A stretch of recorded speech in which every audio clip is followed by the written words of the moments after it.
Let me say that again. There's nothing to gain, nothing to prove, nothing to lose. That's the most powerful person in the room. When you don't have to be the person who draws attention, and you don't have to be the person who is like doing all the quote unquote networking by schmoozing everybody. That's the real person of power, because it doesn't depend on anything outside. Confidence is something of a knowledge and a knowing of who you are, what you're about, what you're for. And very few people have tapped into that.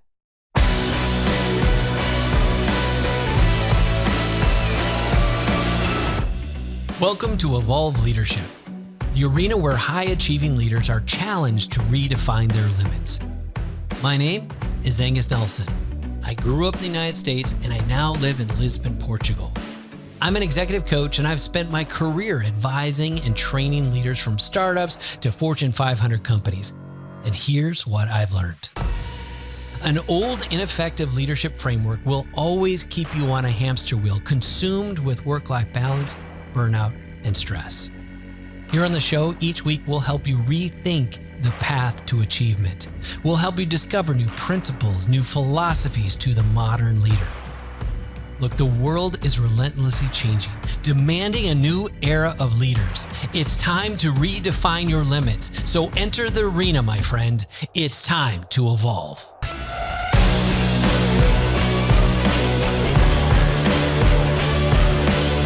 Welcome to the Evolve Leadership Show. My name's Tim McClagan. I am the senior coach here at Evolve Leadership. And on the show today, Angus is going to be breaking down the one barrier many times that are holding you from a wealthy life. And sometimes we think about this trait as something, people are born with it. You have it or you don't. And it's actually a big myth. This is something that is a learned skill. And you can start building that up in your life today, and that's going to lead to a life of wealth. So you ready? Here's Angus. Most people believe that confidence comes before you do a thing. I have to have confidence before I can step into fill in the blank. Actually, confidence comes during doing the thing. Today, what I'm going to share with you is some of the tools that we give our clients in order to help them to be able to show up in bigger places, to make bigger asks, to create bigger possibilities for their companies or for their lives and their relationships. All because of this confidence training I'm going to share with you right now. And while we're here, I'm going to tell you three things around this whole area of confidence and this code that I'm going to invite you to kind of understand and unlock confidence in your life. Number one, we're going to talk about is why you struggle with confidence. Why is this such a challenge for so many of us? Number two, I'm going to talk about what is true confidence? Like, what is it really? Because a lot of times we tell ourselves stories about what we think something is. And if we think it's something when it's something else, there's confusion and there's disconnect. And I'm going to teach you how to understand what true confidence is. And the third piece I'm going to share with you is how to create confidence for yourself. So let's dive in. As I started this whole talk, before we do a thing, we think, I have to have confidence. And how many times have you tried to go after a bigger role, start a new company, ask that person out on a date, and all this leans into this act of fear or a feeling of intimidation or some kind of thing that keeps you from moving forward and stepping into that thing, or even just taking action, right? That's this concept we've called confidence. And we think, I've got to have confidence before I can move into this thing. And I would tell you, like, if you think back to all the times in your life when you stepped into that new university for the first time and took step onto that campus, the first time you walked into homeroom in high school, the first time that you rode your bike, or the first time that you did anything, you were scared spitless. You didn't do it with courage and confidence. You did it with a little bit of shake and tremble in your voice, perhaps with a little kneecaps rattling.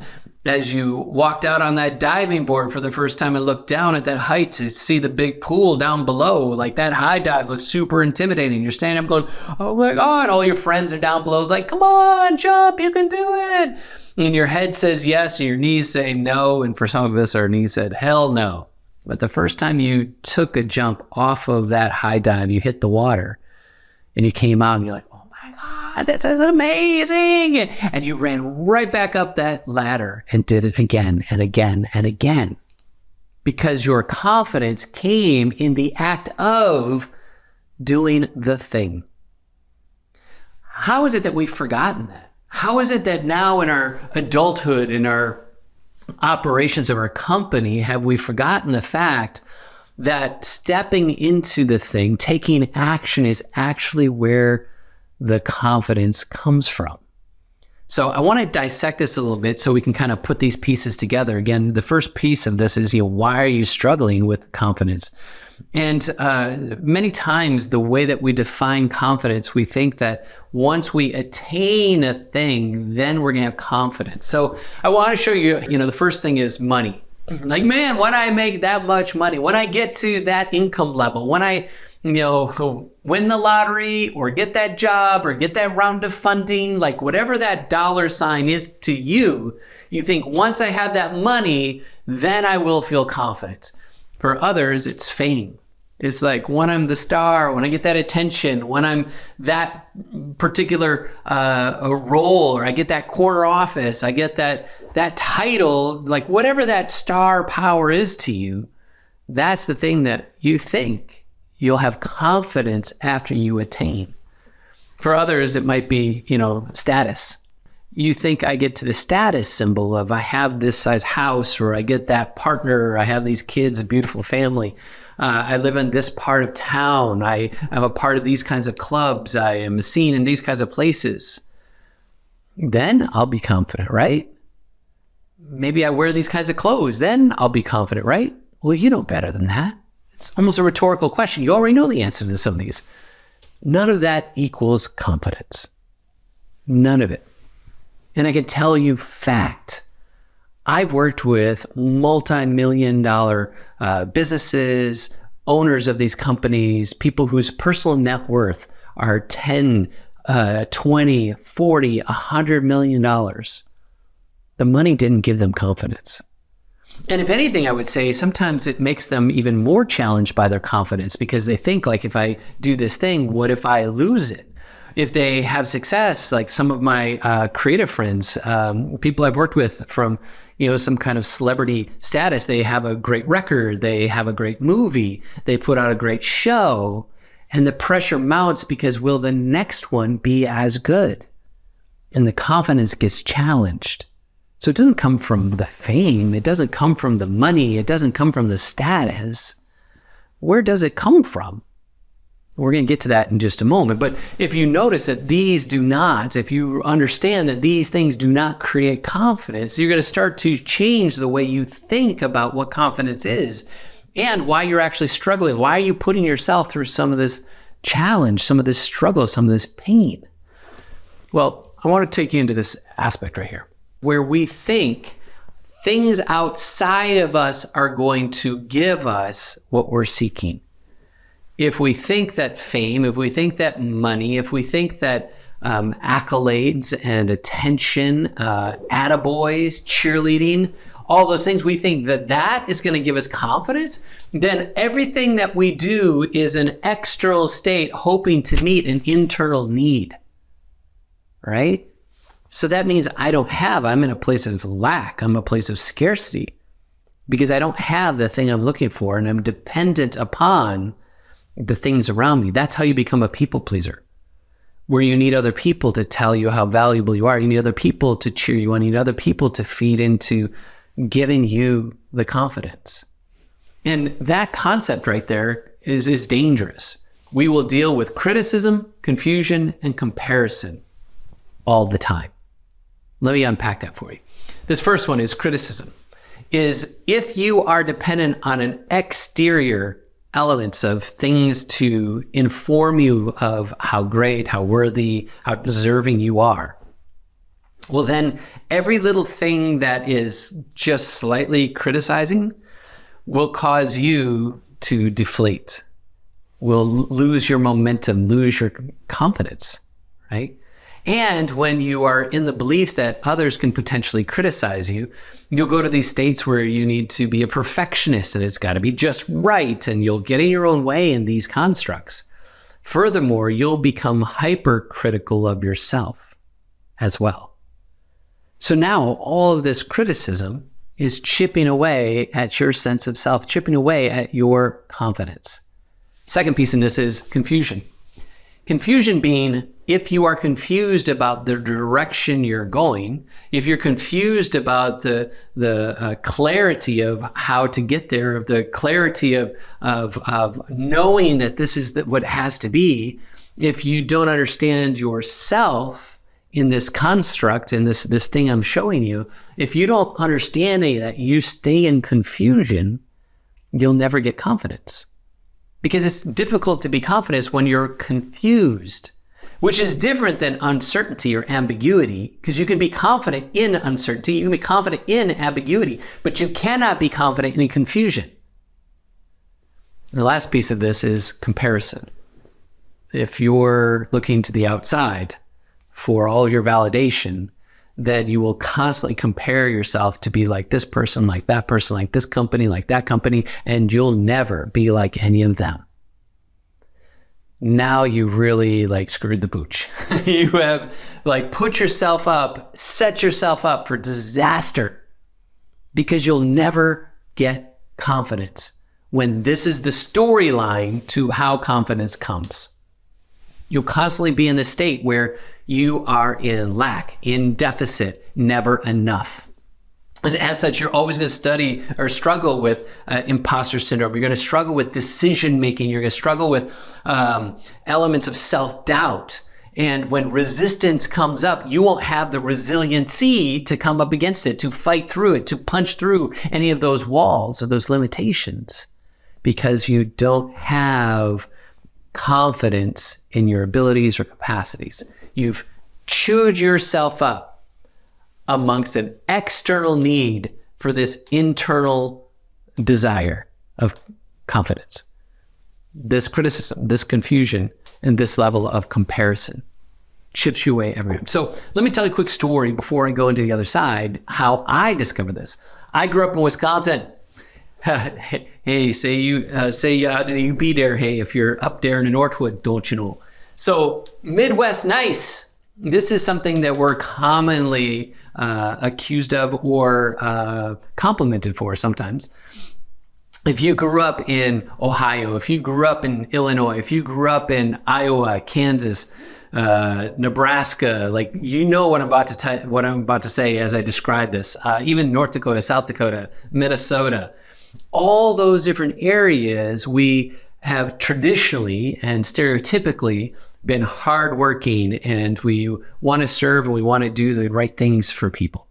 And as such, in that Midwest niceness, we tell ourselves a story that to be bold, to be audacious, to self-promote, to build a personal brand, to vocalize our opinions, things of that nature, we'll oftentimes go to a place where, let's just be nice. We'll go to a place where we don't want to look like fill in the blank.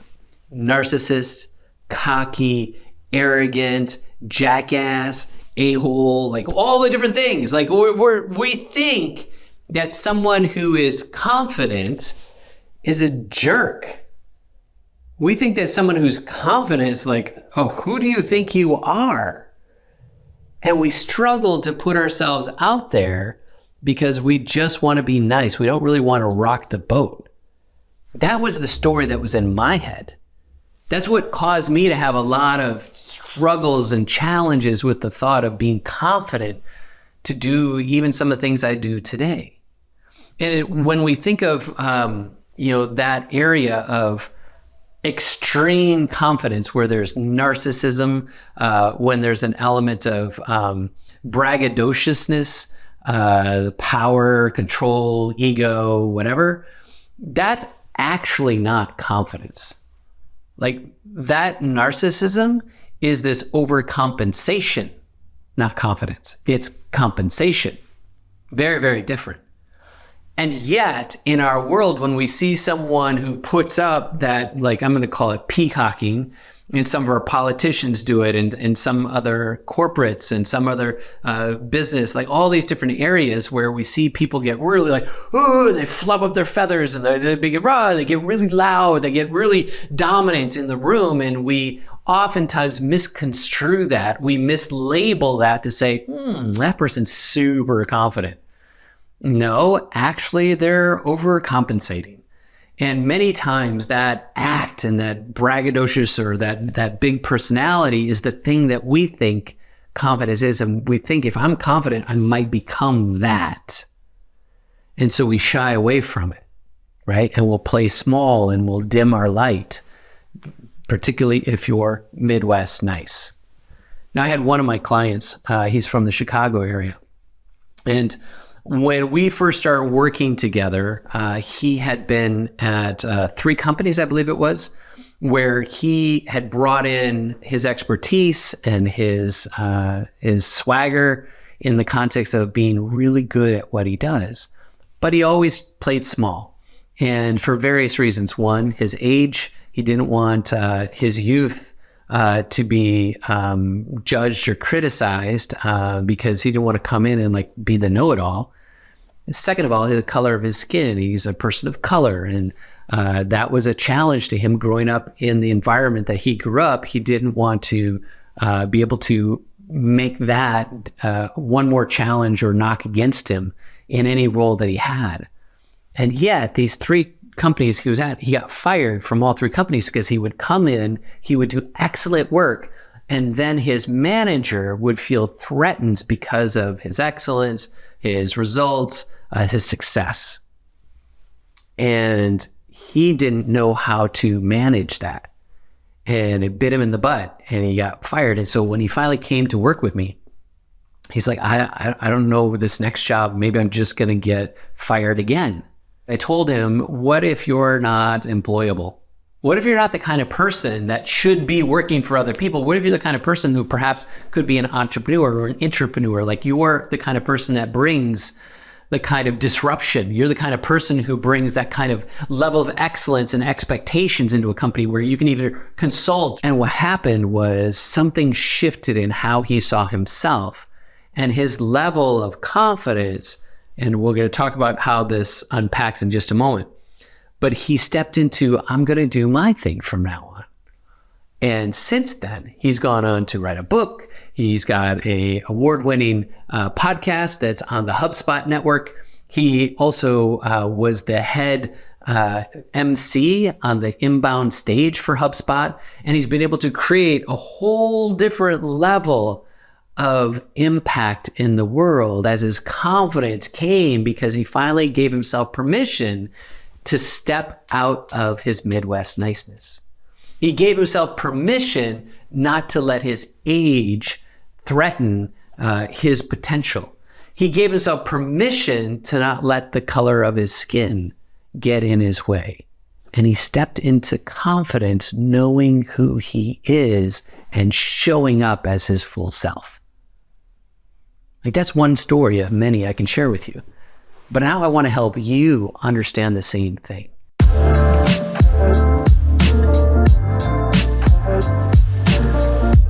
Let me just pause for a second to say this. There is one trait that you will find in every successful leader, no matter their industry, no matter their role. And that trait is action. And we want to inspire ambitious leaders like you to bet on yourself and take action on those audacious goals that you see in your heart.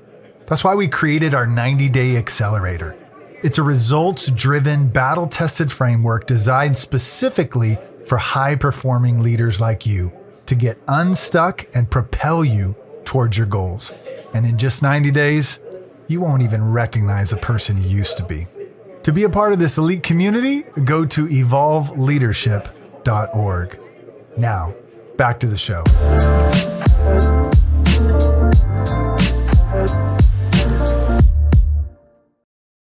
So when you take a look at all of this, the first piece here is to understand some of these myths, and I've written some of them down. We think in these concepts, and maybe you've heard some of these, maybe you haven't, but one myth is that when I'm confident, I won't feel afraid or nervous anymore. Well, that's simply not true. You can be confident and still be scared spitless. You can be confident and still be afraid. Confidence is not a replacement for those things. Confidence is an audacity to step into those things. It's a courage to be able to do it despite them. Another myth, you either have it or you don't. We believe that some people are born with confidence, some are not. And I would say, no, it's a learned skill. It's not something that some have and some don't. Anyone can have it. Another myth, there is only one kind of confidence. Confidence looks like this. Not true. Confidence can look many, many different ways and come in a variety of different flavors. Another myth is that only great achievement will bring confidence to you.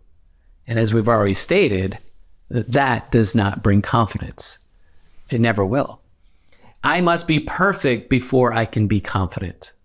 Untrue. I'm not perfect. I like to think I have a lot of confidence. And there's some times when my confidence is challenged.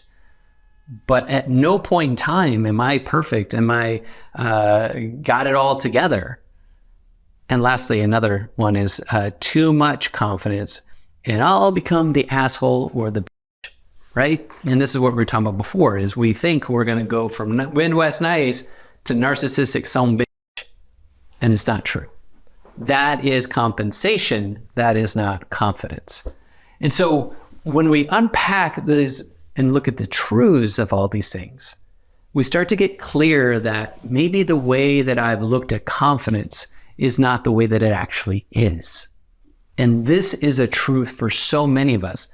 In our lives, many of the stories we tell ourselves, confidence is only one example, but there are other areas of our lives, in our mindset, in our money stories and relationship stories, where we have these different levels of understanding and judgments and bias that are actually holding us back.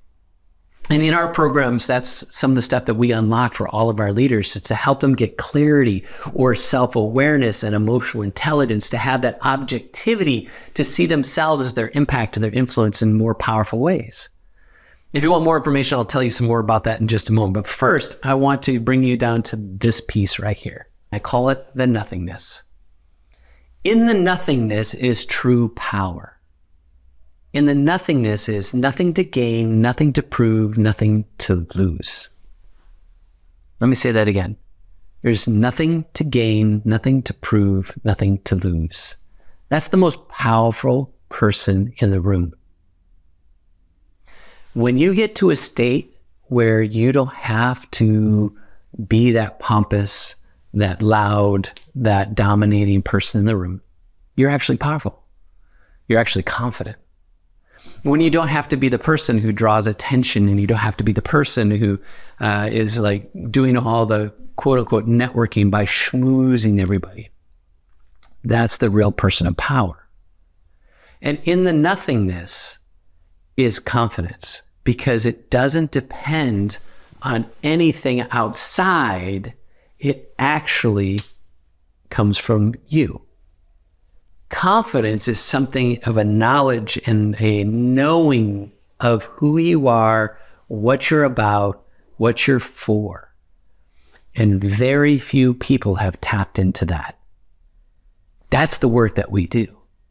And when you go into this state where you can know that you have everything you need to step into your leadership, to step into a healthier and more powerful marriage, to be present for your kids, when you know that that's the stuff that's inside you, you can operate from abundance and source and supply. You can walk into a room and light it up, not because you have to be big, but just because inside you, what is there is big. What's inside you is big.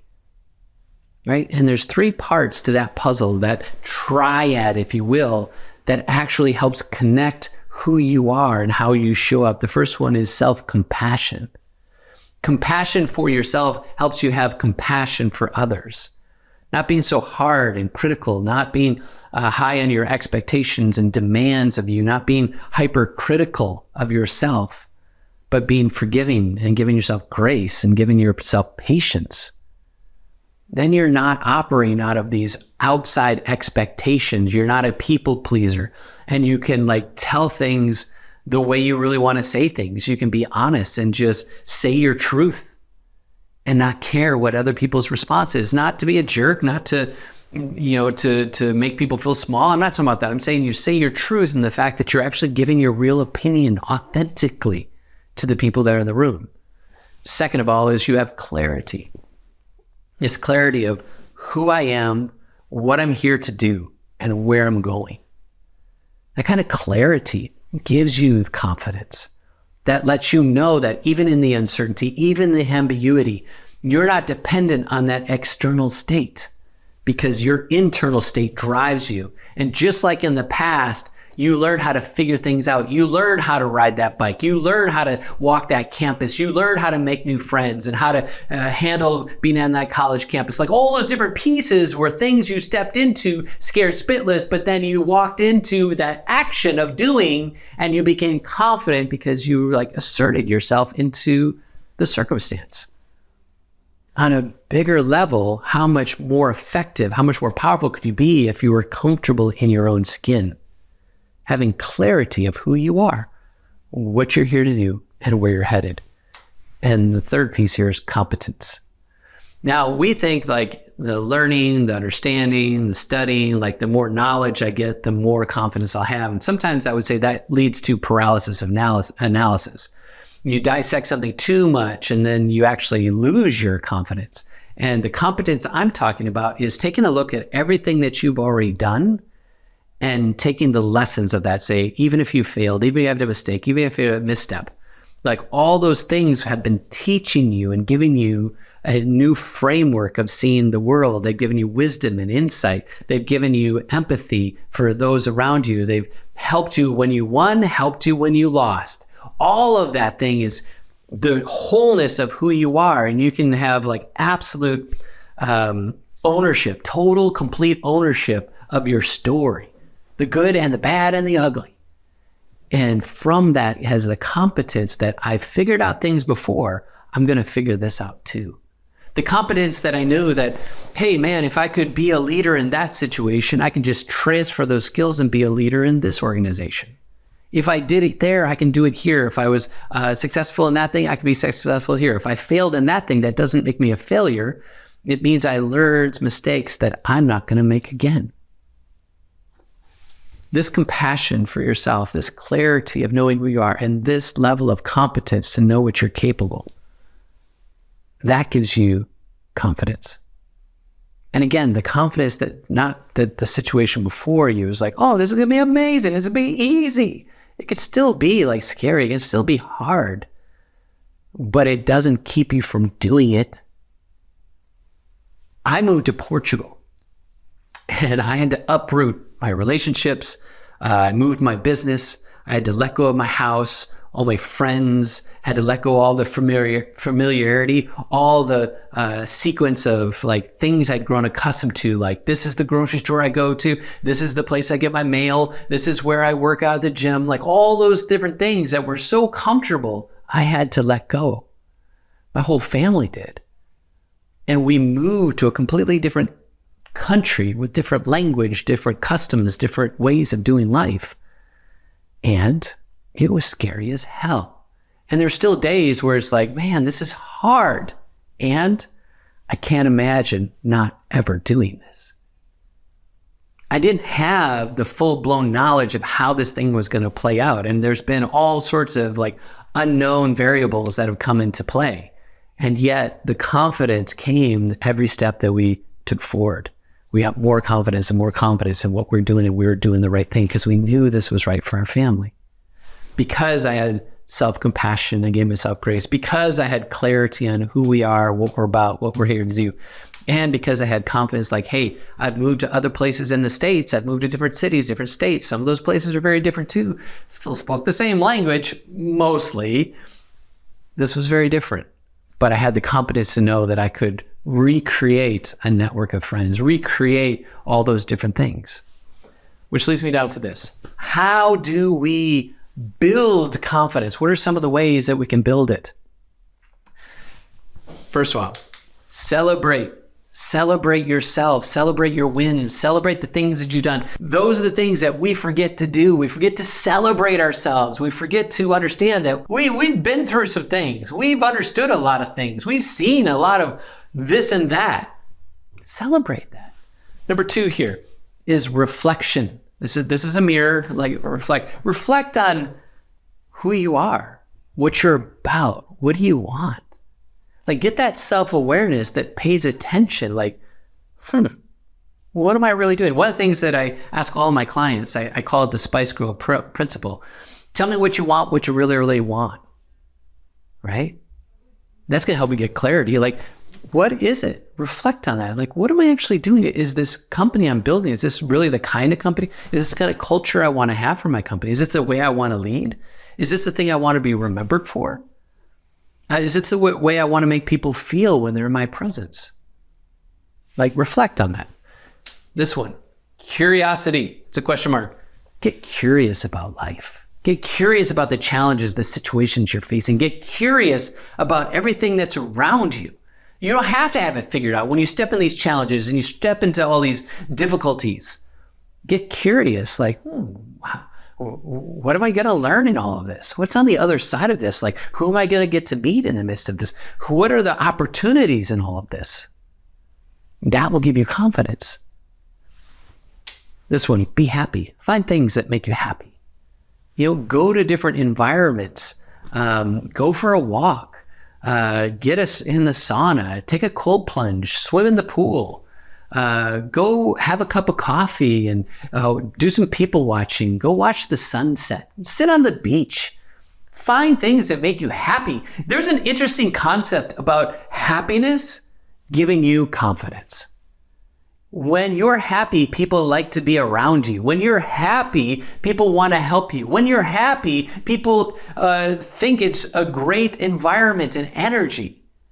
But so many people are so like, go, angry, and low-key stress and anxiety and blah, blah, blah, maybe high levels anxiety and stress.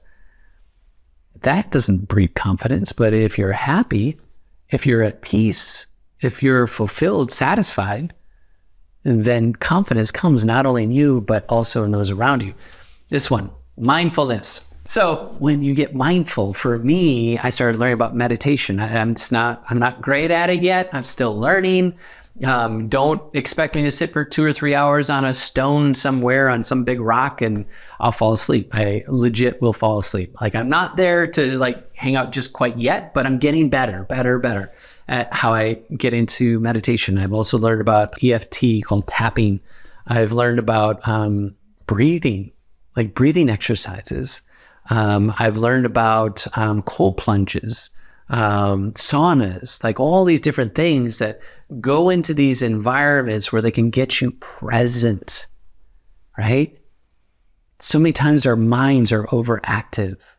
Our logic system's trying to like figure things out. And it's not till we get peaceful and we take the tension off and all the cortisol, all the chemicals in your brain get released and diluted. And I don't know if that's the technical term, but it makes room for you to get creative, to see objectively, to see differently. And in that, you can see solutions and become more confident. And the last piece here is, what do you need to read? What do you need to listen to? What do you need to be watching? What kind of inputs can be more positive in your life? Like, if you just watch the news all day, if you watch all the Sports Center and it's all agitate, distraction. This team hates this team and this politics and that politics and this war and that war, like all those things. So, like, you can stay informed, but don't stay inundated, because that stuff's going to bring you down and distracted from you knowing who you are, knowing what you're for, and knowing what you're here to do. Because from that state, you enter the nothingness, nothing to prove, nothing to lose, nothing to gain. And from that place, you can actually become confident in the things you step into, even in uncertainty, even in difficulty, even in the ambiguity. And I want you to know this. Whatever you're facing, whatever those challenges, you are not broken. You don't need to be fixed. There's nothing wrong with you. You just don't have the tools. You just don't have the guide. You don't have the direction. And that's what we do, is we help you remind yourself just how powerful you truly are.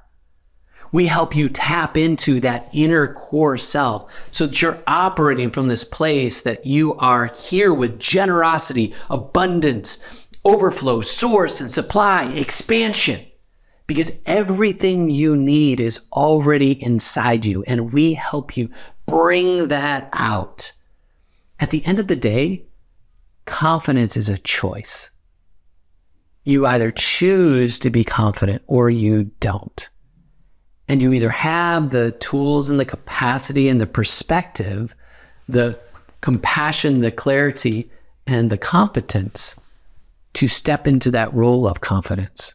You can choose it so easily, even when you're scared spitless, even when you don't know what's on the other side, even if what's before you seems like insurmountable. You have the capacity to create miracles, the capacity to get in association with people that can partner with you, help you, assist you, invest in you, give you a helping hand, all because of confidence in that nothingness.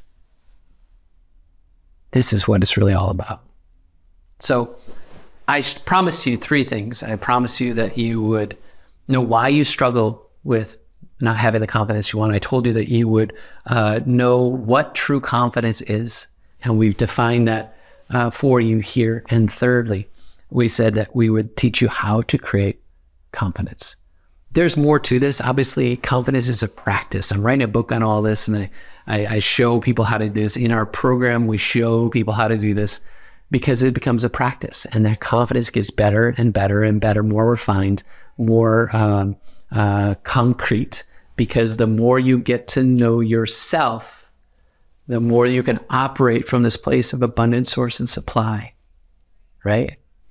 Lastly, when you're in the room and you are seeing somebody, being what you perceive to be confident, I want you to watch the energy that's in the room.